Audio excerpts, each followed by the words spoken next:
मुंबई में साल 2010 में एक इंटरनेशनल ज्वेलरी एग्जीबिशन रखा गया था। इंटरनेशनल ज्वेलरी एग्जीबिशन ये मुंबई के गोरेगांव के एक एनएससी अपार्टमेंट में रखा गया था। इस एग्जीबिशन हॉल में जो एंट्री का प्रोसेस था वो जो इंडियन होते उनके लिए पैन कार्ड और उस वक्त के जो आईडी प्रूफ होते उसके बिना पे एंट्री होती थी। लेकिन जो फॉरेनर व्यापारी होते, गेस्ट होते, उनकी एंट्री पासपोर्ट के बिना पर की जा रही थी, क्योंकि उनके पास ऑलरेडी एज ए आईडी यानी आईडी प्रूफ के तौर पर पासपोर्ट मौजूद था, जिसकी बिना पर वो पासपोर्ट अपना जमा करते और उस हॉल में उनकी एंट्री होती। ये एग्जीबिशन साल 2010 में 18 अगस्त से लेकर 23 अगस्त तक चलना था। 4 दिनों तक यानी 18 अगस्त से 22 अगस्त तक ये एग्जीबिशन कामयाब रहा। अलग अलग कंट्री के व्यापारी आते, यहाँ पर अपने सामान को बेचते और अलग अलग कंट्री के साथ साथ इंडिया के जो व्यापारी होते वो उस एग्जीबिशन हॉल में जो भी उन्हें ज्वेलरीज पसंद पड़ती या फिर उनके बिजनेस के हिसाब से होती उसकी खरीदो फरोख्त करते।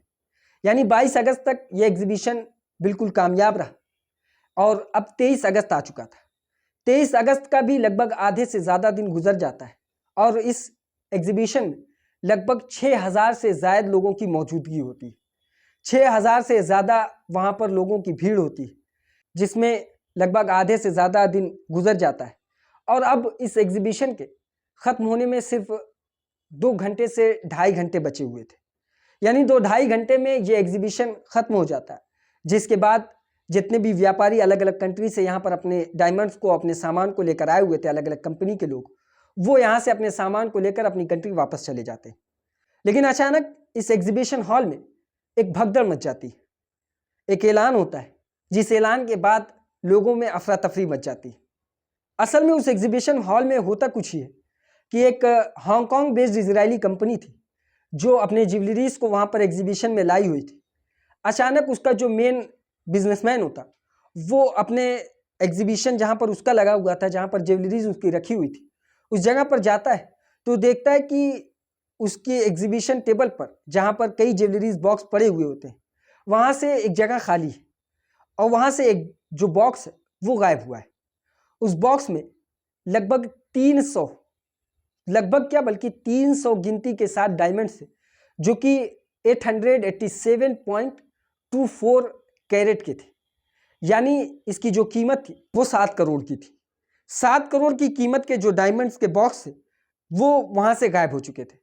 जिसके बाद वो देखता है, काफ़ी घबराता है। वो फौरन उस हॉल के जो भी सिक्योरिटी स्टाफ होते, मैनेजमेंट के लोग होते, उन्हें बुलाता है और उन्हें बुलाने के बाद इसकी खबर देता है। फौरन उस जगह पर अलर्ट जारी कर दिया जाता है, एक ऐलान किया जाता है और वो ऐलान ये होता है कि कोई भी शख्स एग्जीबिशन हॉल से बाहर नहीं जाएगा। उसकी चेकिंग होगी और चेकिंग के बाद फिर वो बाहर जा सकता है। और इसके साथ साथ वो सॉरी भी थे, यानी वो इस बात को भी कह रहे थे कि हम आपको बेइज्जत नहीं करना चाहते, लेकिन इस हॉल से 7 करोड़ के डायमंड्स गायब हो चुके हैं, जिसकी वजह से हमें आपकी तलाशी लेनी पड़ेगी। और उस जगह पर जो सिक्योरिटी का इंतज़ाम दिया गया था वो CISF को दिया गया था और उसके साथ साथ कुछ प्राइवेट गार्ड भी वहाँ पर मौजूद थे। इसके चलते लगभग 6000 लोगों की वहाँ पर मौजूदगी थी। 6000 लोगों की एक एक कर चेकिंग होती। उस चेकिंग को चलते चलते लगभग 2 घंटे बीत जाते। लेकिन 2 घंटे बीतने के बाद जब आखिरी व्यक्ति की चेकिंग हो जाती, उसके बावजूद किसी के भी पॉकेट से या किसी के भी पास से वो डायमंड्स नहीं मिलते। अब उसके बाद जो वहाँ का स्टाफ होता है वो काफ़ी घबरा जाता है, जिसके बाद उस वक्त के कमिश्नर, जो मुंबई के कमिश्नर थे, उन्हें कॉल किया जाता है और कॉल करने के बाद इस ज्वेलरीज की चोरी के बारे में उन्हें बताया जाता है और उसके बाद फ़ौरन पुलिस की 2 टीमें इस एग्जीबिशन हॉल में भागते हुए आती और 2 टीमें अलग अलग वे में इसकी तफ्तीश करना शुरू कर देती, क्योंकि 6000 लोगों की चेकिंग मामूली बात नहीं थी। उसमें कई घंटे गुजर जाते और वो चेकिंग पहले से हो चुकी थी। अब जो पुलिस की टीम वहाँ पर आई थी वो अपने तरीके से अलग अलग एंगल में इस ज्वेलरीज की चोरी की तफ्तीश करना शुरू कर देती है। उसमें एक टीम, जो एक ऑफिसर था, उसकी टीम जो वहाँ पर मौजूद CCTV फुटेज थी उसकी चेकिंग करना शुरू कर देता है और दूसरा जो वहाँ पर एक पुलिस ऑफिसर था, उसकी टीम थी, वो एक अलग दिशा में इस ज्वेलरीज की चोरी में तफ्तीश करना शुरू कर देता है। अलग अलग एंगल में दोनों की तफ्तीश शुरू हो जाती है, जिसके बाद लगातार घंटों तक ये तफ्तीश चलती है। जो एक सीसीटीवी फुटेज चेक करने वाला ऑफिसर था, वो घंटों की फुटेज वो चेक करता है, लेकिन इस सीसीटीवी फुटेज में जब वो देखता है तो उसकी नज़र पड़ती कि जहाँ पर ये ज्वेलरीज रखी हुई थी, जहाँ से ये चोरी हुई, वहाँ पर किसी भी कैमरे का एंगल पहुँचता ही नहीं। कैमरे का एंगल कुछ आधे हिस्से पर पहुँचता है और आधा हिस्से के बाद वो जो हिस्सा है जहाँ से ये ज्वेलरीज का बॉक्स उठाया गया, वो हिस्सा इस कैमरे में आता ही नहीं।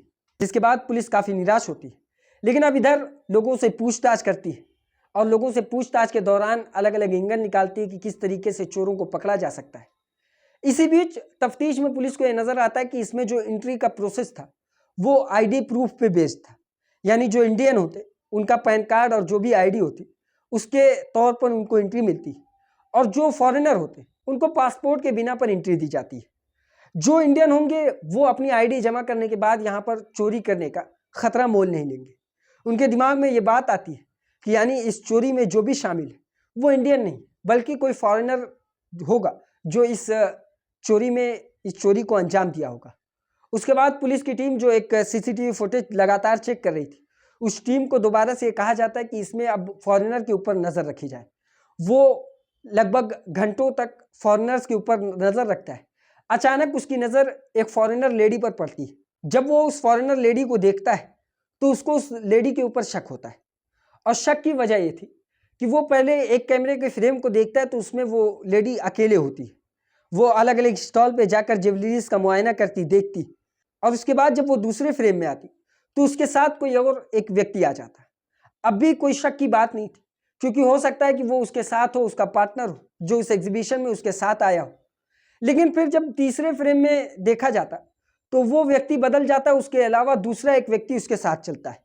अब वो उसके साथ बाकायदा उसके कंधे पर, उसके कमर पर हाथ रखकर उधर से गुजरते हैं और एग्जीबिशन टेबल्स पर जो भी ज्वेलरीज पड़ी होती उस पर देख रेख करते हैं। अभी भी बहुत ज़्यादा शक नहीं होता, क्योंकि हो सकता है कि इनके साथ पूरा एक ग्रुप आया हो। लेकिन इसके बाद जब तीसरा फ्रेम देखा गया तो उसमें ये देखा गया कि जो दो व्यक्ति पहले इस फ्रेम में नजर आए थे, इन दोनों के अलावा एक और व्यक्ति जो अब तीसरे फ्रेम में इस लड़की के साथ नजर आ रहा है, और इस लड़की के साथ वो एग्जीबिशन टेबल्स पर नजर रखे हुए। इसमें भी शक की बात अभी भी नहीं थी, लेकिन इसी फ्रेम में वो देखता है कि इसके अलावा जो पहले दो फ्रेम में व्यक्ति नजर आए हुए थे वो इसके पीछे से गुजरते, इसके आसपास से गुजरते हैं, तो वो लड़की उनके साथ ऐसा व्यवहार करती है जैसे वो उनको जानती ही नहीं, जबकि पहले दो फ्रेम में वो उसके साथ ही कंधे पर हाथ रखकर, कमर पर हाथ रखकर पूरा टेबल खंगाल रही थी। पुलिस को, जो पुलिस की टीम एक सीसीटीवी फुटेज चेक कर रही थी, उसे इसी बात पे उस लेडी के ऊपर शक होता है, जिसके बाद पुलिस ये पक्का कर लेती है कि कोई और नहीं बल्कि यही 4 लोगों की टीम है, जिसमें एक लेडी और ये 3 लोग जिन्होंने इस ज्वेलरीज को यानी इस डायमंड को चोरी किया है, और चोरी करने के बाद वो यहाँ से फरार हो चुके। इसलिए पुलिस को ये पक्का हो चुका था। अब पुलिस इन लोगों की खोजबीन करना शुरू कर देती है। लेकिन शुरुआती तफ्तीश में जब पुलिस नहीं आई थी उस वक्त भी लगभग 2 घंटे बीत जाते हैं लोगों की चेकिंग करने में। सीआईएसएफ के जवान लोगों की चेकिंग करते, कुछ प्राइवेट गार्ड भी चेकिंग करते। इसमें 2 घंटे गुजर चुके थे।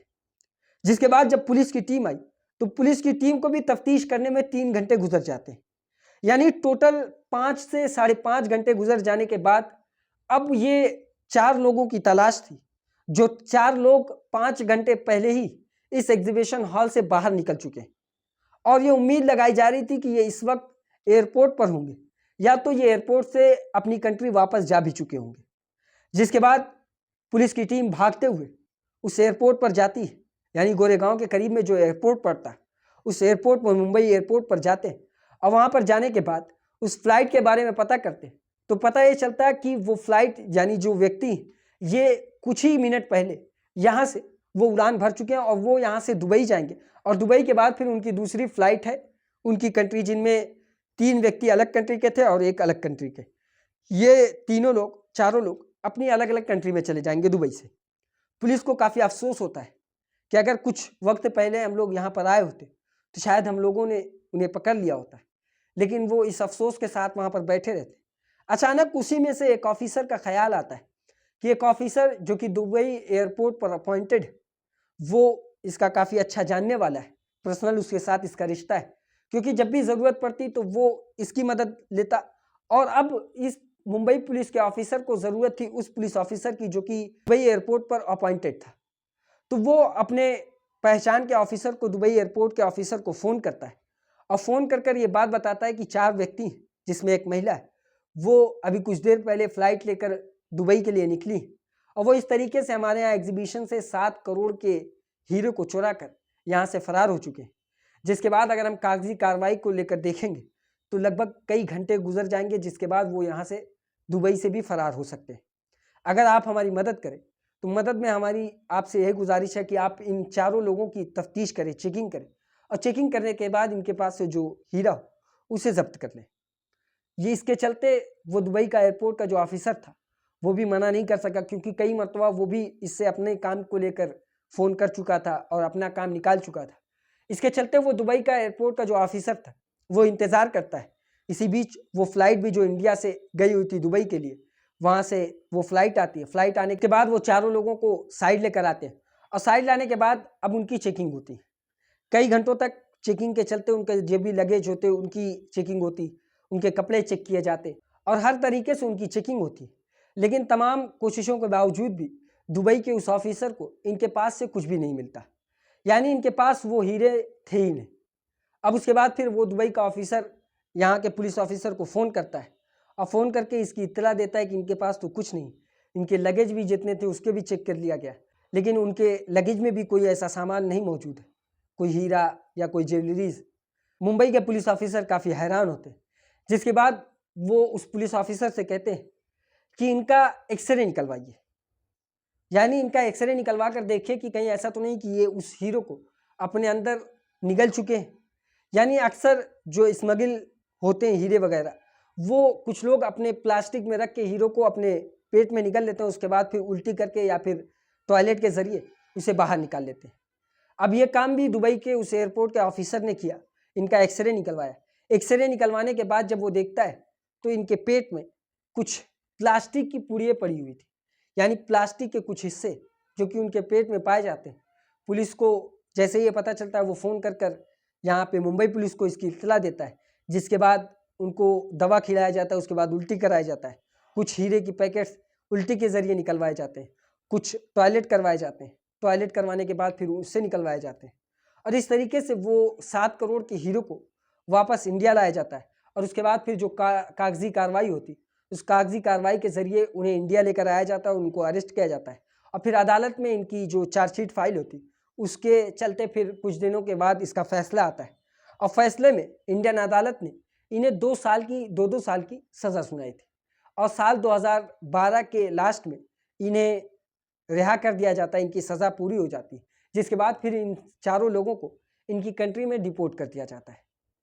इस तरीके से एक एग्जीबिशन हॉल से चोरी की गई 7 करोड़ के हीरे, जिसके चलते मुंबई पुलिस ने पर्सनल कांटेक्ट के चलते दुबई एयरपोर्ट की पुलिस से रब्ता किया अपने उस ऑफिसर से और उसके बाद फिर इस चोरी के हीरों को उनके ज़रिए वापस इंडिया लेकर आए, जिसके बाद उस कंपनी को ये हीरे वापस किए गए, जो भी हांगकांग बेस्ड इजरायली कंपनी थी।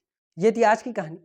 इसी तरह की और कहानी सुनने के लिए हमारी इस वीडियो को लाइक करें, हमारे चैनल को सब्सक्राइब करें और बेल आइकन को ज़रूर दबाइए।